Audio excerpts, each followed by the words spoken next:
ముగిసిన గురుకుల TG set దరఖాస్తు ప్రక్రియ 1,25,000 దరఖాస్తులు. ఫిబ్రవరి 11న అర్హత పరీక్ష నిర్వహణకు సన్నాహాలు. ఏప్రిల్ నెలాఖరులోగా ఫలితాలు. సంక్షేమ గురుకుల విద్యా సంస్థల్లో 5వ తరగతి ప్రవేశాలకు సంబంధించి అర్హత పరీక్షకు దరఖాస్తు ప్రక్రియ సోమవారంతో ముగిసింది.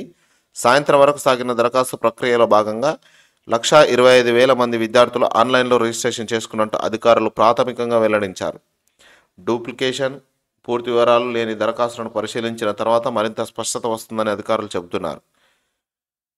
తెలంగాణ సాంఘిక సంక్షేమ విద్యా సంస్థల సొసైటీ, తెలంగాణ గిరిజన సంక్షేమ గురుకుల విద్యా సంస్థల సొసైటీ, మహాత్మా జ్యోతిబా ఫులే తెలంగాణ వెనుకబడిన తరగతుల సంక్షేమ గురుకుల విద్యా సంస్థల సొసైటీ, తెలంగాణ గురుకుల విద్యా సంస్థల సొసైటీలో 5వ తరగతికి ఉమ్మడి ప్రవేశ పరీక్ష నిర్వహిస్తుంది.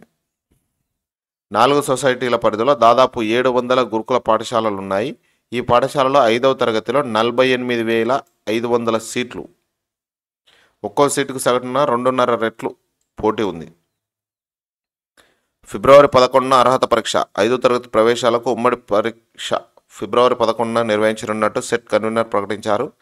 ఉదయం 11 గంటల నుంచి మధ్యాహ్నం 1 గంట వరకు పరీక్ష నిర్వహిస్తారు.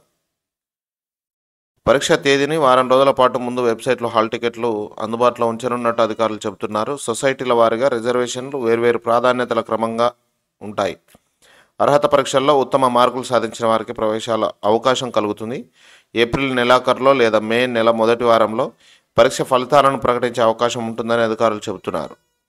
ఫలితాలు వెలువడిన వెంటనే ప్రవేశాల కౌన్సిలింగ్ ప్రారంభిస్తారు. 3 విడతల్లో కౌన్సిలింగ్ నిర్వహించేలా అధికారులు కార్యాచరణ రూపొందించారు. తొలి విడతలో దాదాపు 75% మంది ప్రవేశాలు పొందుతారని, ఆ తర్వాత రెండో దశ చివరగా 3వ విడతలో 100% సీట్లు భర్తీ చేయనున్నట్టు సమాచారం.